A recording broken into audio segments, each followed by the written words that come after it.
Les Saint-Émilion sont des vins recherchés, comme le Château Trianon, un grand cru extraordinaire qu'on partage avec joie parce qu'il nous fait voyager jusqu'aux plus belles terres bordelaises. Château Trianon, sublime vin d'exception.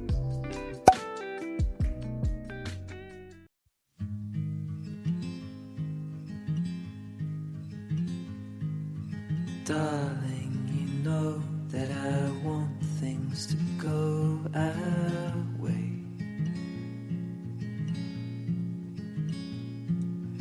I'll try to reach you to lean every single day.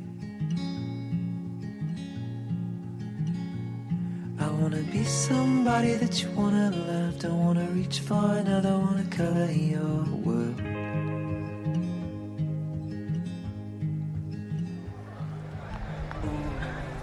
Il y a beaucoup de monde ici ce soir, beaucoup d'ambiance, c'est vraiment un début de soirée extraordinaire. Dans un podcast précédent, j'ai eu le plaisir de faire un voyage avec vous. On était allé jusqu'au Liban, pays du Proche-Orient. Le podcast s'appelle Beka. On avait fait vraiment un beau tour ensemble. Du point de vue vinicole, si on se fie aux experts, le Liban, c'est le berceau. C'est le berceau du vin sur Terre. C'est aussi loin qu'on peut aller de mémoire d'hommes et d'écrits. Le Liban, c'est dans les premières places. Et justement, c'est dans la grande vallée de Beka, le jardin. C'est tout à fait unique. C'est superbe. Donc, dans la vallée de Beka, aujourd'hui, il y a du vin et il se fait du bon vin. Mais pour ça, pour se faire connaître, ça prend des références. Pour se faire connaître des consommateurs, ça prend des noms. Ça prend des liens. Puis c'est pas évident. On va s'acheter une bouteille de vin. C'est normal qu'on l'hésite quand on voit des pays, des fois qu'on connaît pas beaucoup. On sent qu'on prend plus une chance. Acheter un vin libanais, c'est pas automatique. On va dire comme ça. Puis il y a d'autres endroits dans le monde aussi comme qu'on n'est pas porté. Donc ça nous prend des références. Et il y en a une grande référence. C'est le Château Moussard. M-U-S-A-R. Château Moussard qui fait partie des plus grandes cartes de vin des restaurants du monde. Château Moussard. C'est grâce à Gaston Hochard.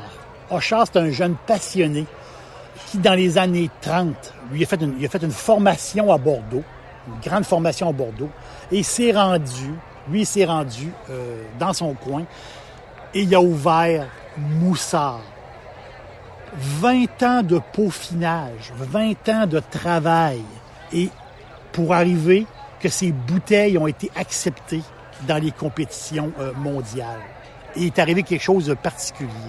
En 1979, en Angleterre, son vin a été à l'aveugle. Son vin a été comparé au Grand Pomerol, les Grands Bordeaux. Imaginez, un vin du Liban que personne connaît est à la même table que les Grands Bordeaux, les Grands Pomerol. C'est tout à fait extraordinaire. C'est sûr que les Pomerol, on est plus dans le Merlot. Pomerol, c'est Merlot aidé d'un Cabernet. Mais ici, c'est pas ça. Moussard, c'est 3 cépages. Moussard, c'est Cabernet Sauvignon, Carignan et Cinsault. J'ai pas eu le plaisir encore de prendre une gorgée de Moussard. C'est ce que je veux faire. C'est une cible pour moi. C'est une bouteille un peu assez dispendieuse. Et pour le même prix, j'ai 3 bouteilles d'un super Bordeaux libanais. C'est drôle, hein? Je les appelle des Bordeaux libanais.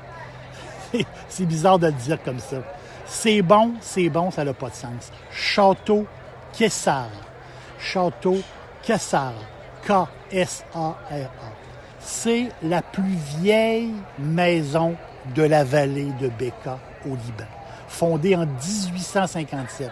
Imaginez, c'est des pères jésuites. Des pères jésuites qui ont bâti cette place-là en 1857. Aujourd'hui, c'est la 3e attraction touristique du Liban. Les Jésuites, à l'époque, ils ont convaincu les autorités ottomanes que la fabrication du vin, c'était à des fins religieuses. Donc, pour des cérémonies, pour la messe, en fin de compte. Ils avaient convaincu les Ottomans que c'était pour la messe. Donc, ils ont laissé faire. Ils ont laissé les Jésuites faire leur vin. C'est incroyable. C'était le sultanat islamique qui dirigeait ce coin-là du monde. Là, on est en 1850. C'est incroyable. Et les Jésuites ont travaillé de leurs mains les 25 hectares. Il y avait 25 hectares de terrain. Ils ont travaillé ça de leurs mains. Et au tournant du siècle, il est arrivé quelque chose de vraiment inattendu. Au début des années 1900. Incroyable. C'est le rêve de tout vigneron. Ils ont découvert une grotte, tout à côté. Une grotte datant de l'époque romaine. Creux incroyable. Et ça a été mis à jour. Imaginez, 2 kilomètres creusés dans le calcaire. Et cette grotte-là, ces tunnels-là, ça en est servi pour emmagasiner, pour faire dormir le vin. C'est incroyable. Et la température de cette grotte-là, qui est creusée dans le calcaire, c'est idéal pour faire vieillir du vin. Kessara est vraiment, vraiment béni. C'est incroyable. Aujourd'hui, la maison, ça a grossi. Aujourd'hui, la maison possède 10 vignobles, 440 hectares. Tout est situé dans le grand jardin, dans la grande vallée de Béka. Un sol idéal. Un sol argile avec de la craie et du calcaire. C'est tout à fait parfait.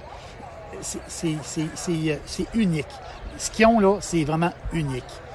Les touristes y passent, les gens ils vont visiter les caves. C'est quelque chose d'incroyable. Et les autres, ils n'utilisent ni herbicides, ni pesticides. Donc, le Liban fait partie des 5 premiers producteurs mondiaux de bijoux pour la joaillerie, pour les montages de pierres précieuses. Moi, je pense que si je ramène ça au vin, Kessara, c'est le bijou du Liban. C'est carrément ça. C'est incroyable. Cette place-là, c'est unique au monde. Ici, on a accès à quelques bouteilles de la maison Kessara. On est chanceux. On va se dire comme ça. C'est très, très le fun. Dans le blanc, le fameux blanc de blanc. Le blanc de blanc Kessara. Servir froid. Il faut le servir froid là, à 8-10 degrés. Comme le champagne. Plus froid que chaud. Là. C'est pas 8-10 degrés, même à 8. À 8, comme faut servir froid. C'est un trio très intéressant, le blanc de blanc. Chardonnay, Sauvignon blanc, Sémillon. Wow! Pour les fans, un taux de sucre, il y a du monde qui surveille ça, un taux de sucre très bas, 1,4 g de sucre au litre. Le blanc de blanc, très élégant. La finesse du chardonnay, le côté fruit exotique, le côté un peu exotique du Sauvignon blanc, puis la longueur en bouche du Sémillon. C'est extraordinaire. Kessara blanc, en plus, c'est à prix d'amis. Ça, j'adore ça. En apéro. C'est en apéro là, pour picosser des petites pistaches. Là. On prend un petit verre de blanc en apéro, c'est parfait. Les lupins, j'en ai parlé quelques fois, les fameuses petites légumineuses. Les lupins, moi j'adore. On les rince à l'eau froide, à l'eau très, très froide, puis on picosse des lupins là, comme ça avec un verre de blanc, c'est super le fun. C'est sûr qu'il ne faut pas manger la pelure du lupin. Mon restaurant préféré de poulet frit, c'est Dixili à Charlesbourg. C'est tout à fait extraordinaire. Maintenant, Dixili vous offre l'ultime Monsieur Burger. Un sandwich fantastique avec un gros morceau de poulet généreux et une sauce maison délectable. restodixili.ca. L'autre blanc de la maison qui est sur la liste, en fin de compte, c'est le blanc de l'Observatoire. Il l'appelle comme ça. Le blanc de l'Observatoire. Lui aussi, il n'est pas cher du tout. Il est annoncé comme un blanc très citronné. C'est très, très intéressant parce que le cépage principal, c'est l'Obeidi. L'Obeidi, c'est un raisin autochtone libanais qui est très, très rare, qui est concentré au Liban. Et c'est un raisin qui sert à deux choses. Oui, un raisin de table. Donc, il appelle ça comme à double utilisation. Donc, raisin de table et le raisin de cuve, donc pour faire du vin. Donc, c'est un raisin typique qui sert dans le fameux blanc de l'Observatoire. Un autre vin pas très dispendieux. Vraiment pas cher. À prix le fun de la maison Kessara. En rouge, un qui est très connu, le Prieuré. Donc, le Prieuré, un vin épicé qui a été fermenté dans les cuves de ciment, les fameuses cuves de ciment bâties par les Jésuites. Un vin, c'est ça. Là, on le voit dans l'épice, vraiment. Un vin puis aussi très abordable. Il y a la fameuse cuvée du printemps. C'est le fun, hein? Beaucoup de produits qui nous viennent de cette maison-là. La cuvée du printemps, on n'a pas tous les vins, mais on en a plusieurs. C'est ça qui est le fun. La cuvée du printemps, c'est surprenant. C'est un mix de Gamay et de Tempranillo. Oups, c'est rare qu'on voit ce mix-là, Gamay, Tempranillo. Très, très rare, très rare. Donc, c'est un rouge particulier, la cuvée de printemps. Un rouge particulier parce qu'il se boit frais. Il se boit frais. C'est un vin rouge pour mettre au frigo. Et on boit en apéro. Donc, même on peut le mettre dans un seau à glace, carrément, comme on le sait, comme un vin blanc, mais c'est un vin rouge, donc le cuvée du printemps. Et ça va vous remplacer, on va dire comme ça, on peut remplacer comme une sangria. Tu sais, en fait de compte, c'est un vin, c'est une soirée chaude d'été comme ce soir, c'est parfait. La cuvée du printemps, très très cool, très le fun. Le grand vin de la maison du château Kessara, bien, le grand vin de la maison, c'est la cuvée du 3e millénaire, il l'appelle comme ça, cuvée du 3e millénaire. Oui, un peu plus dispendieux, même assez dispendieux. Tu sais, c'est un vin qui a gagné des médailles d'or, c'est un vin qui a été créé en l'an 2000, au début du 3e millénaire. Donc, c'est 3 cépages. Petit verre d'eau. Le principal cépage, c'est le petit verre d'eau. Donc, c'est un vin qui est très tannique, très prune, et c'est un vin qui a fait beaucoup de mois en tonneau. Je vois de mémoire comme ça, je pense que c'est 18 mois. 18 mois, ou même peut-être plus, là, mais de tonneau. Donc, c'est un vin qui, justement, c'est un vin particulier. Des fois, il peut être un peu surprenant, mais c'est le grand vin de la maison. Mais si je calcule bien, ça doit faire 3 ou 4 bouteilles que je bois. C'est l'emblème, on va le dire comme ça, c'est l'emblème de Kessara. C'est le château Kessara, tout simplement. C'est Kessara Château. C'est lui qui est mon super Bordeaux libanais. J'aime ça l'appeler comme ça. Donc, Cabernet Sauvignon et Merlot. Oh, Merlot. Voilà, on fait le lien, là. On fait le lien avec Bordeaux, avec Merlot. 12 mois de barrique de chêne français neuf. C'est l'emblème du Liban, c'est quoi? C'est le cèdre. Hein? C'est l'arbre, c'est le cèdre. Ben justement, c'est un rouge très, très boisé, très cherry, cerise boisé, très sec. J'adore. Ça fait 4 bouteilles que je bois. J'adore.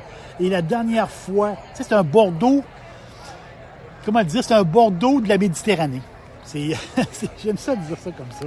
Je trouve ça beau. Et la dernière bouteille que j'ai bu, je l'ai bu on était 4 personnes. Et on était 4 personnes, puis on ne s'était pas trop cassé la tête ce soir-là. Et je suis allé chercher au resto, un resto populaire de la région où je demeure. Je suis allé chercher des galettes libanaises. La mienne était à l'agneau, avec la sauce. Vous savez, la petite sauce, là, tzatziki, là, la petite sauce, là, à la menthe. Donc, agneau, menthe dans la galette, avec un verre de Château Quesara. C'était bon, ça n'avait pas de bon sens. Simple et bon, puis vraiment, on voyage. Donc, pour votre plaisir, je crois que Château Quesara, ça vaut la peine de prendre des risques, on va dire comme ça, si vous voulez essayer ces vins-là, ces vins libanais. Extraordinaire. Moi, je pense que c'est une belle découverte. Et le Liban, on va en entendre encore parler de plus en plus dans l'avenir. Et j'ai beaucoup de confiance dans ce coin de pays-là, parce qu'ils ont un jardin. Et aujourd'hui, il y a de l'énotourisme, donc beaucoup de touristes, beaucoup de tours de vin. Donc, le monde s'intéresse beaucoup. Les Libanais aussi, les jeunes Libanais, c'est une population jeune, les jeunes Libanais boivent plus de vin que leurs aînés. Donc, le vin, il y a une popularité du vin au Liban. Donc, il y a une espèce de mood positif. C'est très, très bien. Et Château Quesara, qui était tout à fait extraordinaire, tout à fait incroyable avec les caves, comme je vous racontais. C'est fantastique. Merci d'être là. Je vais retourner voir mes amis et on se reparle bientôt.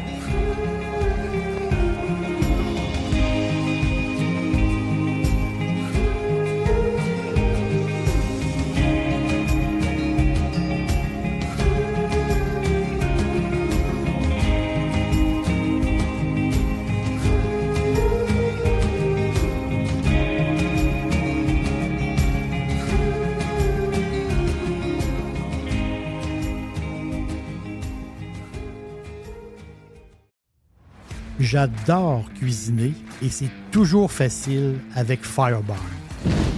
Les sauces barbecue, les épices, les condiments, comme la meilleure moutarde baseball. Et j'ajoute toute la gamme des sauces piquantes. Tous les jours, c'est parfait en supermarché ou sur firebarns.com.